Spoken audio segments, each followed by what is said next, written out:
My name is Tony Sarmiento, and I'm Executive Director of Senior Service America. And this session, along with me, is Professor Judith Gagne from the School of Social Work from Boston University. So basically, format, let's try to run this as informally as possible. I'll run through my presentation, then Judith will follow, and let's have discussion. So the session's title is Community Service, Employment, and Well-Being. Basically, what I'd like to do as quickly as I can is give an overview of the workforce programs serving older adults in this country. Obviously, then focus on Senior Community Service Employment Program, or CSEP, and then look at what we know about the impact of CSEP on participants as an aging program, rather than focus on the labor market outcomes of CSEP. That is, how many people got placed or what kind of starting wage they got.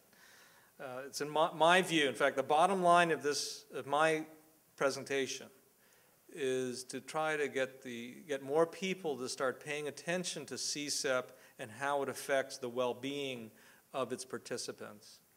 I'm not downplaying the importance of helping prepare low-income older people for the workforce, but I think it would be wrong to think of CSEP only as that kind of program.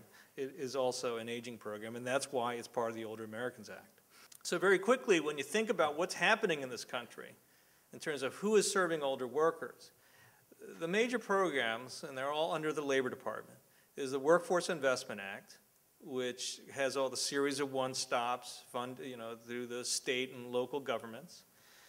And under the Workforce Investment Act, you have the dislocated worker programs, and then you have trade adjustment assistance, those to help workers who have been affected by imports and plant closings, and then the CSEP program.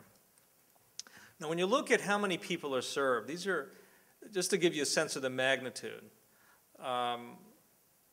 these numbers look, it's interesting, depending on how much you know about the history of publicly funded employment and training programs, you have hundreds of thousands of people of all ages being served by CSEP, but you look at the relatively small numbers that are 55 and over. So in the entire country in 2003, I believe it was, less than 40,000 people 55 and over of any educational level or income were served by the entire Workforce Investment and Act system. When compared to CSEP, there were 105,000. And then you add those together, it's 145,000. But still, when you think about the large numbers of older people who either have to go to work to supplement their Social Security benefits or want to go to work, these are tiny numbers. So, an overview of CSEP. Started during the War on Poverty. It's a major program, Title V of the Older Americans Act. It became part of the Older Americans Act in 1973. But it's the only part that's administered not by the Administration on Aging. Instead, it's administered by the Department of Labor. As a lot of you already know, it's operated the big chunk of the program is run through 18 national grantees that are selected by the Labor Department. But about a quarter of the total program is run by 56 state and territorial government agencies, and it's found in nearly every county in the country. The 18 national grantees, here are the 7 largest. We get the 3rd largest grant. Now, there's several missions for CSEP. As I said, as a Labor Department program, it does prepare participants for employment not subsidized with CSEP dollars. But it also provides a wide range of community services through nonprofit and public agencies. That is, this is where the CSEP participants work their 20 hours a week, and I'll say a little more about that later. But also it's important to recognize that CSEP provides income support to its participants because by law, at least 75% of all the funds spent in CSEP has to be spent on paying the wages and fringe benefits of those older low-income people to work in these host agencies. So again, you could see the roots in the War on Poverty.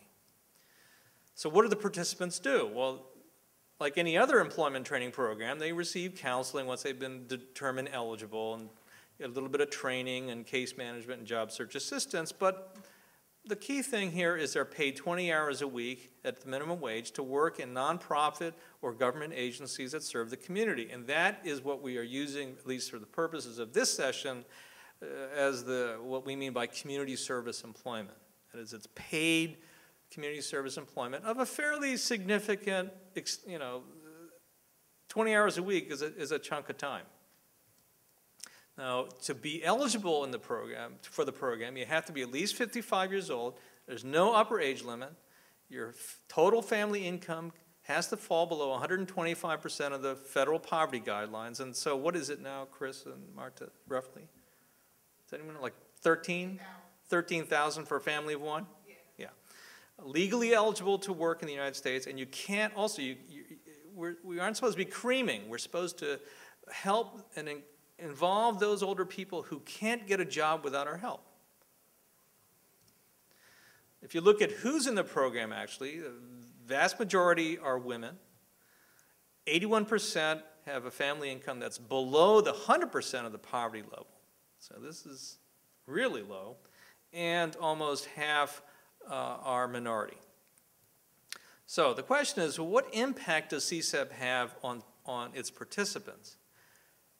And I don't believe in taking the data where there's no data, or to reach conclusions on a little bit of data, but we do have a little bit of data. And the data is gathered through a thing called a customer satisfaction survey, and it's, as the Department of Labor is required to by the Older Americans Act, we are required to collect through this framework called the American Customer Satisfaction Index, customer satisfaction surveys of all the employers that participate, or a national sample of employers that participate in the program, the host agencies, that is the public and the private nonprofit agencies where the CSEP participants work, and the participating older people themselves. And it's a standard set of questions developed by the University of Michigan, so that's the only reason why you can make these valid comparisons of how the so-called customers view CSEP in comparison to, let's say, how Starbucks customers view Starbucks.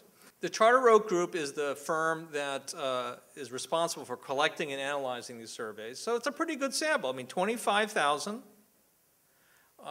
You could see, again, it's representative in terms of gender.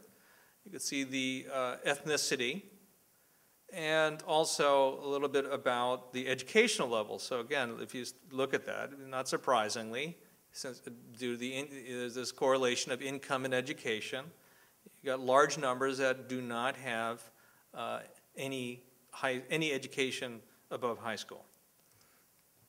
So here's a little story about, okay, so how does CSEP as a program compare in its terms of customer satisfaction? I think this is pretty interesting stuff in that it shows that it ranks up there with some of the leading companies in these particular sectors. So Marriott is the highest ranked among hotels, Starbucks in the limited service restaurants, Walgreens is drugstores, airlines, computers, etc. So we're not, I think it's amazing that Amazon.com is an 88 out of a scale of 100. Maybe that's our next goal, is to get CSEP scores as high as Amazon. I just want to make sure that this point is made, that the participants do real work. And again, through this customer satisfaction survey that asks a number of questions, and based on these surveys, over 10,000 agencies were surveyed, again, an independent survey, and they reported that that CSEP participants in their agency increases their ability to provide services to the community either somewhat or significantly. Again, I think evidence that there's real work being done and that these agencies have expectations for what the participants do.